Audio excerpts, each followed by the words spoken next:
Welcome back to Turning Soul. This is episode 2. I am Dane. Again, I have Walt on to discuss this book, How Christianity Saved Civilization and Must Do So Again. Enjoy.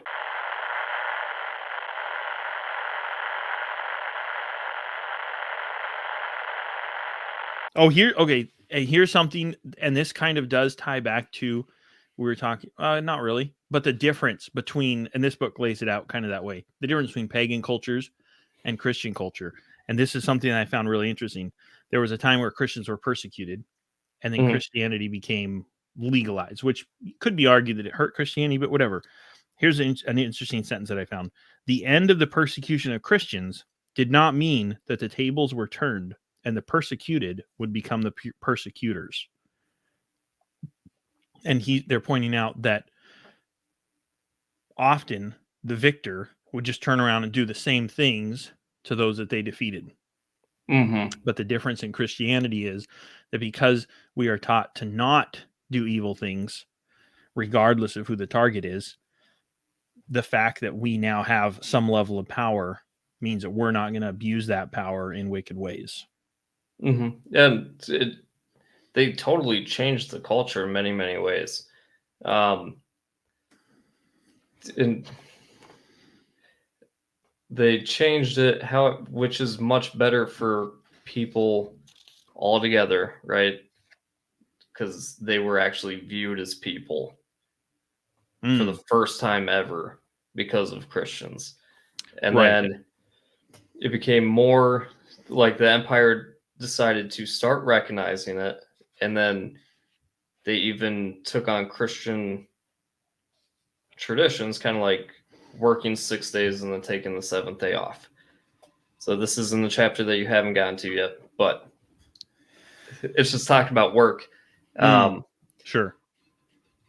They made that law, and then they said, except for the people in the country, the farmers and stuff like that, they can take 1 day off a week. It doesn't have to be on the seventh day or whatever. It doesn't have to be on Sunday. And in the book, it explains how they made that decision because some days are really rainy and they can't be doing much in the field anyways. So then use that as your rest day. However, it's speculated that they actually did that because the pagans lived out in the country. It was a lot more pagan. So they were trying to do that with syncretism going on. But it was still good. You know, they finally recognized them as people to the extent where they gave them a day off. Oh, yes, instead of just working them to death. There's so many crazy examples. Did you have more to say on what you're? Oh no, I have more to say on what I was just saying. And then I forgot what I was saying. Yeah, I do that a lot. Like I just start talking. No, you have more to say. Yeah, I had a point, and I'm kind of losing it in this moment again. So it was really good for the people, you know, but I don't think that the people who ran the empire actually completely converted over in any meaningful way. Sure. And then they slowly started to take over the churches in certain ways, and then using the church to do their bidding in many ways. And I think that's still a thing, like we talked about last time, even if it's not like directly, it's very indirectly, because the majority of people go through public schools and then they just have these ideals or whatever, and now they're in the world. Sure. And now the churches are not all the churches, you know, but like there's a good argument for certain religions at certain times that they're just like an extension of the state. Sure. 100%. If not literally synonymous with. Sure. Because like last time we were talking about how like the church cares more about the empire than the kingdom. Yes. Yeah. Yep. Okay. I did find what I was going to read, and kind of goes back to what we were talking about earlier, but okay, so daughters were costly. That was why families usually married off a girl at age 11 to a much older man, not of her choosing, thereby moving her off the books, off the dole. But many girls in some places, most of them, never lived to that age because they were killed off at birth. this wasn't a crime, even to kill an older child as punishment. It was a parent's legal right in Rome. Killing a newborn was a matter of no consequence whatsoever. In Rome, a child did not achieve personhood until he was recognized by the head of the family, the father. When the mother had given birth, a midwife would place the child on the floor, summon the father into the room. He examined the child with his criteria of selection in mind, and then he could just turn around and walk out of the room, and then they would drown the baby in a bucket of water. The only way that they would keep the child is if he picked him up. They also would discard him into like, I forget what the term was, basically like the junkyards or the trash piles, whatever. And then they would often get picked up.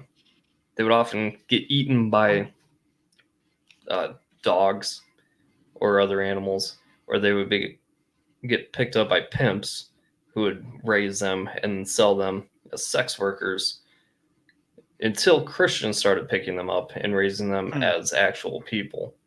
Right. But dude, that's just so crazy to think about, man. And like, I don't like abortion, but at least that abortion's one step above that, I would say. Yeah. But a lot of these people would keep their names as they grew up too. A lot of the Christians would, like from the junkyard, whatever, they would have names of just like trash, basically. Right. That was their name. And then after, I think that they could change their name after baptism and maybe some study or whatever. I forget exactly, but a lot of them just chose to keep the name trash, which I found interesting.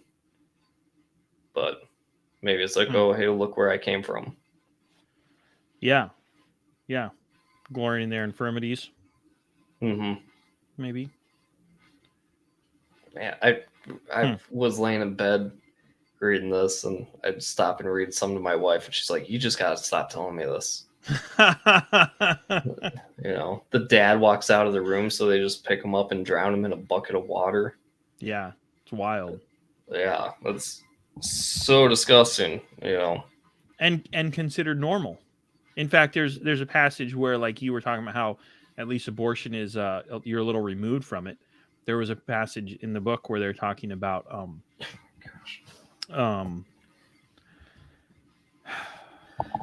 I forget who it was specifically, was advocating for abortion as opposed to exposing the baby, just because it was more acceptable in that culture at the time. He's like, look, if you have to expose the baby to the elements and leave it out in the woods or whatever, that's fine, but it's better to abort the baby. And he's like, holy cow, that's the situation you're in. And I mean, how, again, it's a different time nowadays, but there's similarities. You can draw comparisons. Yeah, I think there's a huge disregard of life when it comes to just bombing countries and leveling them. Yeah. We don't. Yeah, sure. I'm not even going to state my actual opinions on what's happening in Israel and Gaza whatsoever. I don't think, but they're leveling the city. Half of the people who live there are under 18. Yeah. So how many little kids are there just getting blown up? And I believe like an eighth of them are Christians. And how many people are like, oh, that's fine. Who cares? They did this. A few of them did this really horrible thing, which was really horrible. I'm not saying that whatsoever, and then just look at what the American Empire has done with bombing children, especially like in Yemen. There's just complete disregard of it. Even though that we were on the side of Al Qaeda in Yemen, that doesn't even get the right moving.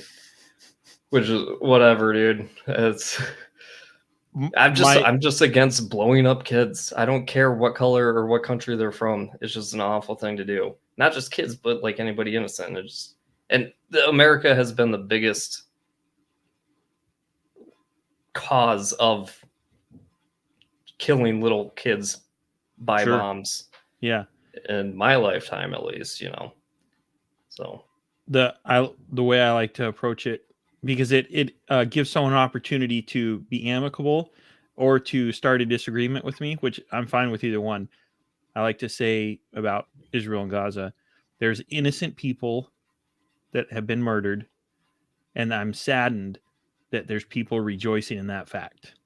And then they, depending on what, regardless of which side they're on, they can agree with me and say, "Oh man, that is really sad," or they can immediately assume that I'm talking about the actions of their preferred branch of tyranny, and they can be like, "Oh well, I mean, oh," and they start to justify things. And I'm, now they've outed themselves, I guess. mhm. but And that's really true. That's genuinely my position. Like, innocent people are being murdered, and I know people that are rejoicing in that fact, and that's really oh sad. yeah, from both sides. Yeah. Yep. And I don't know, I'm just on the side of innocent people. Yeah. Yeah. Exactly. I'm a simple man and I have simple positions. But that's how it be, If you're Hmm. innocent, I think you probably shouldn't get Shouldn't murdered. get blown to death, Yeah. blown up to death. One thing, we'll Yeah. stop talking about We'll war, see. dude. I could. Yeah, let's. I got one more thing to say. Okay. Um, one thing that I try to get people to think about, anyways, is like, especially if you're a Christian, like you should really understand the history of a conflict before you jump on the position of cheering for mass murder.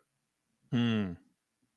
Because how easy do people get tricked into just supporting mass murder when they don't even know the history behind anything that's actually happening?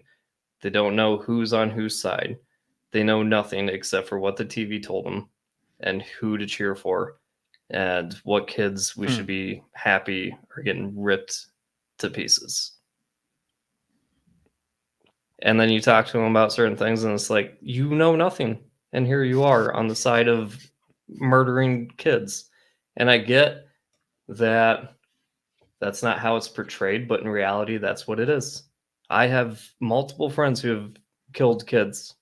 You know, some you can justifiably in the sense of war, Hmm. and then Sure. some that are unjustified in every single way imaginable. Hmm. And they, I don't know, not to get too much into that, but it happens from guys on the ground level to just bombs. Mm-hmm. And it Yeah. could be because some dude's mad, you know. So okay, let's Yeah. talk about something else because I don't like that conversation.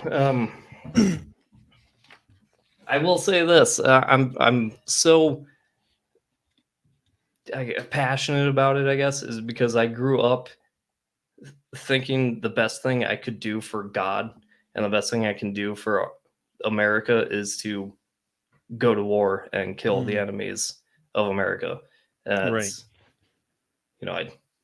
my deployments weren't that bad, but I was a part of the machine for. You were willing to be that. Oh yeah, Sure. oh yeah, Yeah.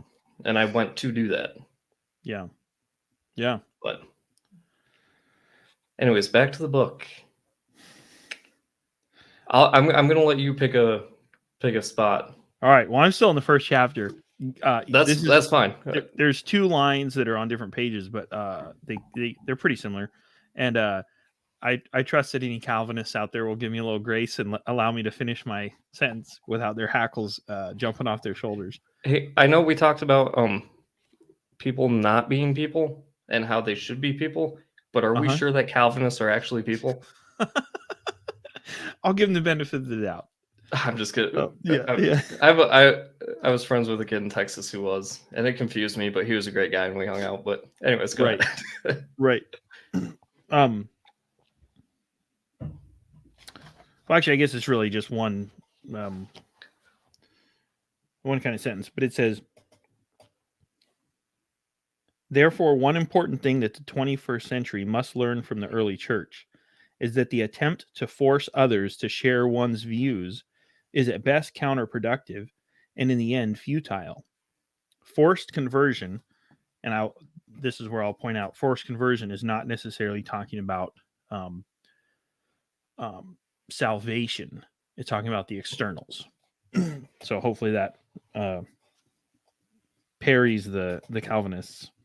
Forced conversion dilutes the membership of any faith community, and for that matter, any ideology. And I fully agree with that. The integrity of any belief system. Can I stop you really quick?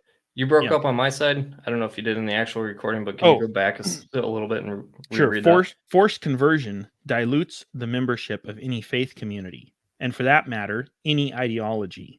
The integrity of any belief system demands that people accept it of their own free will. And that was pretty interesting to me. Separating, I don't really want to get into the salvation debate side of that, but as far as the conversion, there's a lot of externalities that come along with conversion, and that's obviously that's the whole point of the word. If that's a forced action, you're not going to have a useful body of people if people are there against their own will. You know what I mean? Right. It'd be meaningless. Yeah. Who's more productive, a group of slaves or a group of free people? It might be harder to direct the free people, but that comes along with the fact that you don't own them. But if people choose as they say, a belief system or an ideology, and I'm not specifically just talking about Christianity here, but just in general, and it applies to Christianity. If I force someone into a belief system, they don't actually believe it, probably. And it does specifically apply to Christianity. If I demand from people the externalities of Christianity, the actions, the change behavior, the change lifestyle, what you're doing is you're actually inoculating them against Christianity. And while you will get some benefits, because following the commands of Christ does lead to a better life for sure. Mm-hmm. If you don't drink to excess, you're going to feel better, right? If you don't have multiple wives, or if you don't commit adultery, your life is going to be a lot more peaceful. But at the same time, if you force someone to produce the results of Christianity without actually being converted, you're inoculating them against conversion. Not that they can't be, but you're teaching them how to act like a Christian without being one. And they might end up hating you because of it.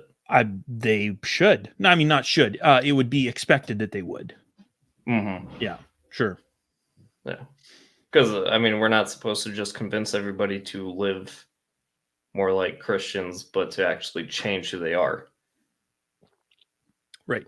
Yeah. Right. So, but, however, as the book points out, Christians changing the culture has turned out to be way better for all of us than them not doing so. So it's also a good thing. But that's not forcing them to convert. That's just their influence overtaking the culture, I guess. My dad always gets really upset about, like, the Vikings. How some of them, like, converted to Christianity and then just started slaughtering everybody who wouldn't convert. Right. I don't know enough about that. Huh? That's not Christianity. No.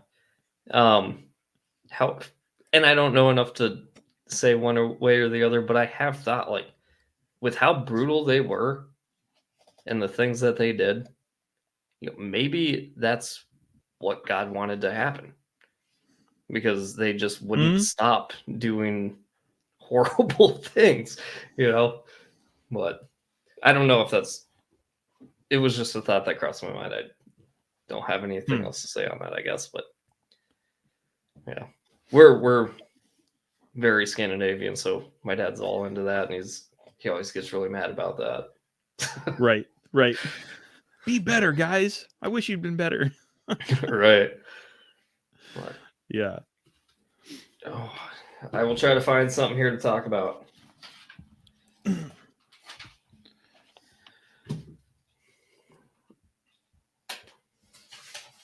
I thought this was interesting.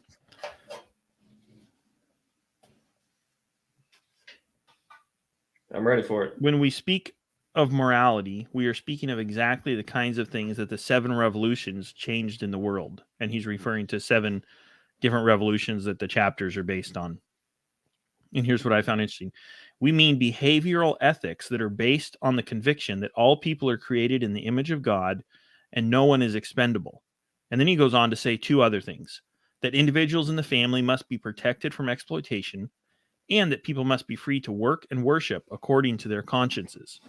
And my note says that the other 2 proceed from the first one.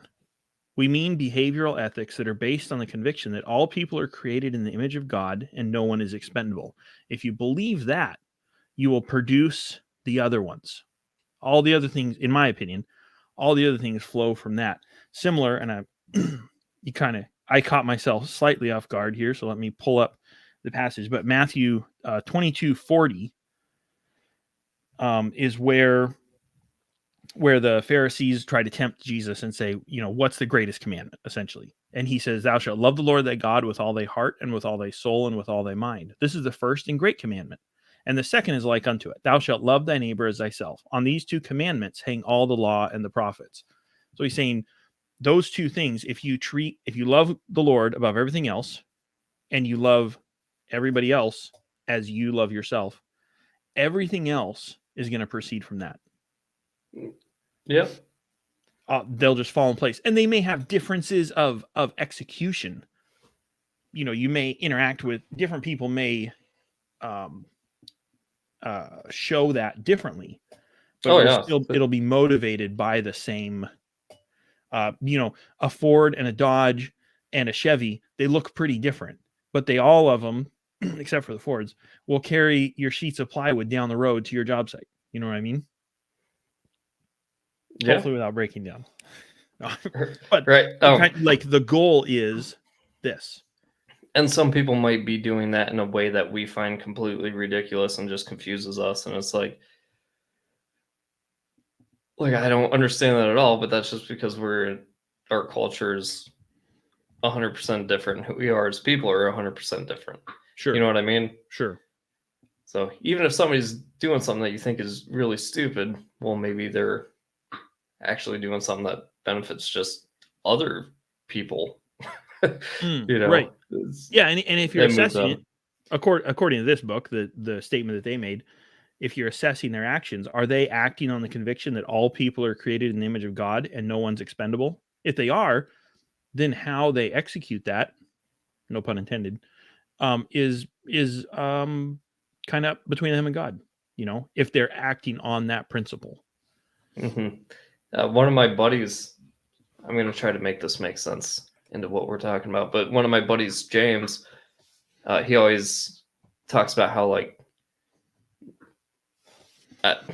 don't know if it's just the government, but the darkness is stealing our identity and making us not people.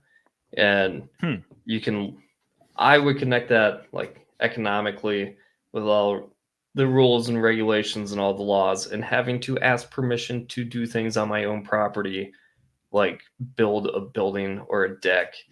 And it's just, instead of us doing work that would benefit us and other people and just being able to create things, they're stopping us from doing so in many, many ways, and then just that feeling that so many people have of, well, I need to have permission from a higher authority, meaning somebody allowing them to do something, stops them from being creative. It stops them from producing, and it stops them from just doing what they feel like God's wanting them to do, or just doing what they want to do to create. Does that make sense? Yeah, sure. Because we're not allowing people to just do whatever they want, and for the betterment of other people. Even how many videos we could look online right now and find people being arrested for feeding the homeless. Yeah. You know what I mean? There's the government's just stopping us from doing good work in many, many, many ways. People would have no trouble condemning, let's say me as an example, me if I chose to step in and, let's say, discipline a child, just correct a child or beat a child or whatever, that's the realm of the father, of the child's father, right? But they often have no problem with a group of people that we call the state telling people what they can do with their lives when that's the realm of God the Father, right? But Mhm. if it's lower level in front of their faces, it's like, oh no, that's not your realm at all. You can't, like, I don't know, you can't tell that kid to go into this store as opposed to that store. That's what the dad does, right? Or the dad can delegate that. But it's wild that we will, like you're saying, we countenance the concept that um, a group, a body of people can tell someone that that's your land, but yeah, you need to ask my permission to build a deck. And it's like, well, wait, whose land is it? you know? Mhm. But I hadn't thought of it that way before, that they're stepping in the place of God. In some ways, I would say largely, but someone might disagree, but to a certain extent, for sure, they are Or, coming in between you and God. or stopping us from doing God's work. Yeah. Or Okay. Yeah. But to your example of like feeding the homeless or something, for sure. Yeah. or even for people who aren't Christian, just stopping them from doing things that would benefit themselves. you know, I Hmm. have a story that has nothing to do with the book, but a buddy of mine, it relates to what we're talking about right now. Okay. A buddy of mine, his daughter went down to Mexico for a mission trip. And sorry, I'm moving around so weird. I have a broken foot, and it's just harder for me to do anything. Um, she went down to Mexico for a mission trip, and he was like, "Man, she lied to me because I never would have let her go if I knew how she was going to get there." Because she told him that they were going to come pick her up from the airport. She didn't. She got a taxi, and they took her to this orphanage, and then the taxi stopped and said, "Keep. I'm not going to go any farther. Get out and just walk straight down here." And the orphanage is like at the end of the road or whatever, you know. Right. And as she's walking down there, there's gang members on both sides of her, just staring at her and watching her walk to this place. And she's freaked out, obviously. You know, Sure.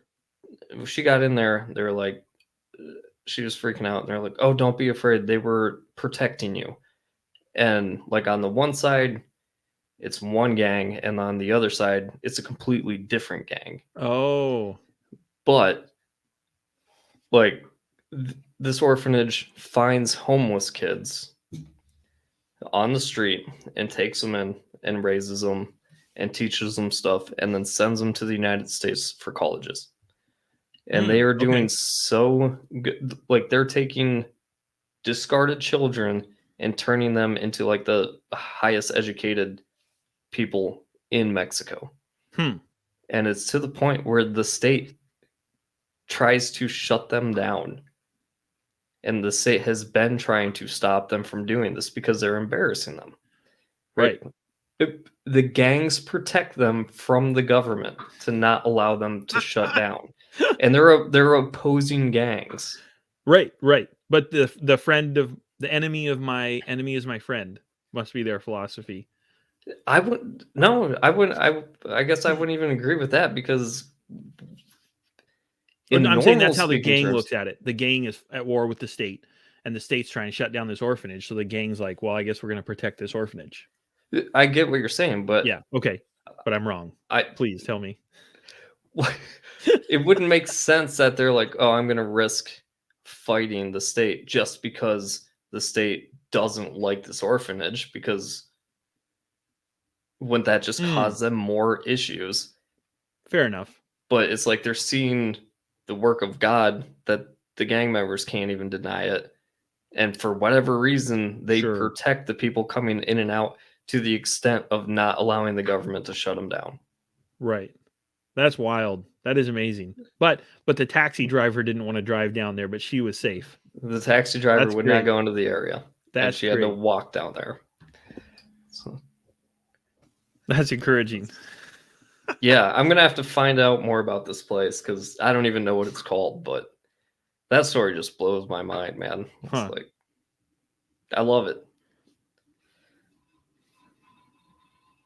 All right, gotta look at my notes again. My notes are just like page this for this part, and sometimes right. it's So just then you got like to turn the to the whole, page. and it's just like the whole subchapter. Yeah. Well, while you're looking, I have two quick things that I found interesting. The first one's pretty quick, and again, it's a comparison to what's happening today, and especially let's say the recent conflict in Europe. Most specifically, I think the statement says, in other words, when people see traumatic things on a screen, they can dismiss the pain and indeed the very humanity of those who are experiencing the painful episodes that are being recorded and disseminated. And I remember a year and a half ago, we were seeing a lot of videos of trench warfare and maybe like a shot from a drone of a mortar bomb being dropped from a drone, hitting a guy, and he dies on screen, right? And the amount of people, and it could have been bots, it could have been, just unhinged youth or whatever, just talking about it with absolute glee, and joking about this individual, this man creating the image of God, maybe a bad guy, I don't know, even if bleeding out on screen, and their ability to disassociate from that, I found pretty sad, and what is not, it is an example of what's happening, but also like the individual saying that, what is that doing to them? What does that say about them? And I don't know if they claim to have a relationship with Christ, but I would debate it. I would be interested to hear more about it, I guess I should say, if they're willing to treat people that way. If that makes you sad, you should spend 5 minutes in the Marine barracks. Yeah. Seeing all the awful things that are watched ads. But just my the point killing being, of people, and know. But my point being, recent, just in the past few years, it's become much easier. Like I think of previous wars, you'd see it in the news, or maybe you'd see videos or something. But like now, you can just hop online on multiple social media accounts and see basically live footage of war, not just the guy back at the base camp interviewing soldiers that have come back, but like actually real live footage and not edited for the TV. And not that I think that's. Oh, go ahead. No, I was just going to say, I think it's desensitizing to a huge extent. Maybe to the greater population. I agree that there's segments of it who deal with it every day, like you're saying, Marines or soldiers. No, that's not where I was going to go. Okay, I would agree that there are people who are desensitized because of that, and maybe it is a bad thing. However, I also think, not that I think it's a good thing that we can watch people being murdered on TV, but it makes them actually see what's happening. And if you can actually, and not, I don't like it, but it would force people to come, oh, wait, this is what I'm supporting, right? Instead of just, oh, hey, there was people killed, hearing it like a news person just read it off on their TV, they actually see it. And maybe seeing the images would make them rethink what they're supporting. Maybe. Sure, that's a possibility. And it just depends on who the person is, I guess. Because if you start showing pictures of like starving kids that were in Yemen and stuff like that, and be like, oh, hey, this is from our government. This is why this is happening. And we're still sending our kids to the armed forces, Maybe if they see what our actions are doing around the world, then they would stop supporting it. I have a hard time getting people to do that, but I don't know. It's just kind of my hope that it would, I guess. Maybe, but maybe they see it and then they're like, oh, I've seen that 1,000 times. There's a bad guy who lives there who needs to die, so who cares about the kids? Yeah. I don't know. Yeah. Isn't it? I don't know. It just keeps going back to war in my head because that's what I talk about a lot. I had another one for you. Well, while you're looking, I thought this was interesting. Here's a critique of what they call the current empire, at least in this sense. And when I read current empire, they're talking about today. It says, as we will discuss in the following chapters, the emerging religion of the current empire is a secular one, very much like the civic religion of the Roman Empire, one in which people value their freedom to indulge in whatever they please, but will compromise religious freedom if they perceive that religious people might critique or curtail their personal freedom. I've noticed it's very common for people to be intensely interested in their personal freedom, but willing to violate other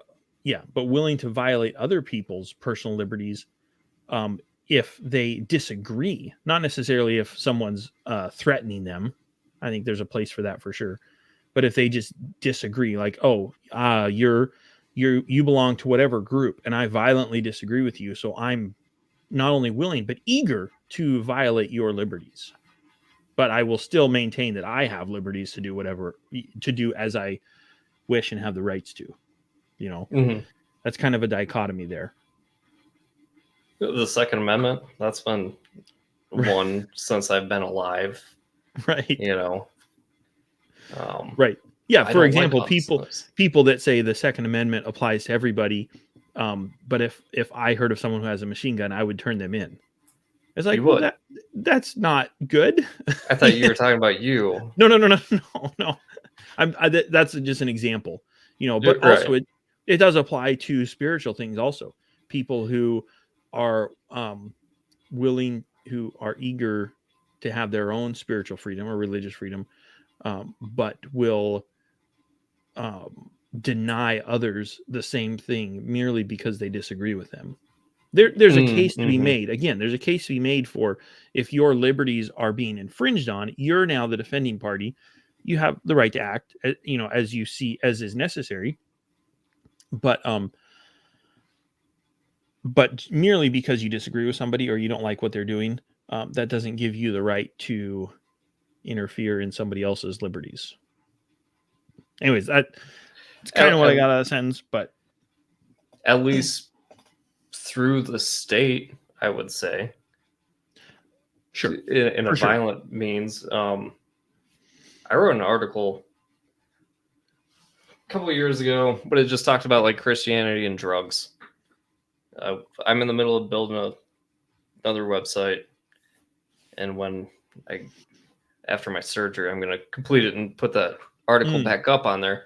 But kind of the idea was, oh, hey, if you just normally talking to somebody, you know, the majority of them would be like, well, yeah, of course drugs should be legal. Well, of course we need to have a war on drugs. Of course we need to lock people up. But like, okay, what do you do if somebody walks into your church who has a drug addiction? Do you just turn them to the government and be like, oh, hey, he's doing something that's illegal, we need to lock him up? Or do we actually try to help him and change his life? And so if we're going to do that on a small scale, then why does it all of a sudden turn around and flip completely over on a larger scale? And we should actually be extremely opposed to being violent to people who just need help. Because I would say most people who are addicted to drugs just hate their life and need an escape.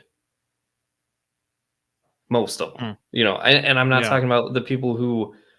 I'm not talking about the drug cartels or the people who do violent things to sell drugs or buy or steal them, or so, like a violent crime is actual crime.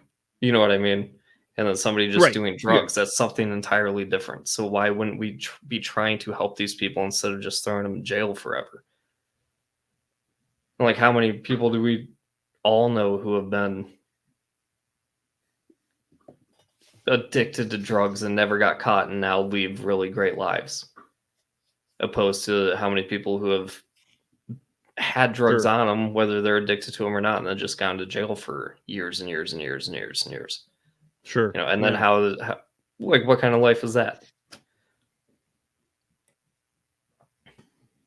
Yeah. And I think I don't know of anybody who has experienced legal repercussions because of drug use where that has benefited them. I'm not saying that their actions are good, but typically, if there's some sort of justice executed, it benefits people. That's the goal of justice. Mm-hmm. A goal, I should say. It should be an outcome. Let me put it that way. And I wouldn't say it's the goal of the Justice Department. Sure. Okay. Sure. Sure. But if justice is executed and the net effect is that nobody benefits, it's kind of like, well, wait, what did we actually gain here? So that's my point, specifically regarding drugs, and I have an upcoming passage that kind of speaks to this, but yeah, I've not personally seen somebody experience legal repercussions from related to drugs where that specifically has helped them. Usually it just makes their life worse, turns them into somewhat of a pariah that nobody wants to hire or something, and makes their life very difficult and to no benefit for anybody really, except people that get to rejoice in some form of what they see as justice. Not only that, but all the horrible things that they're probably going to experience in prison. Sure. Having to deal with that. Yeah. Yep. All right. I did have a note in here, but it turned out to be like 6 pages to go back through and look at. I didn't get the time to actually go back through and make little notes, but there is so many good things in here. Oh wait, that's in chapter 4. So we'll wait to cover chapter 4 in more detail. But yeah, I have surgery tomorrow, so probably gonna cut this one or end this one, I guess, unless you have any last minute things. I think that's good. We rabbited off excessively for sure.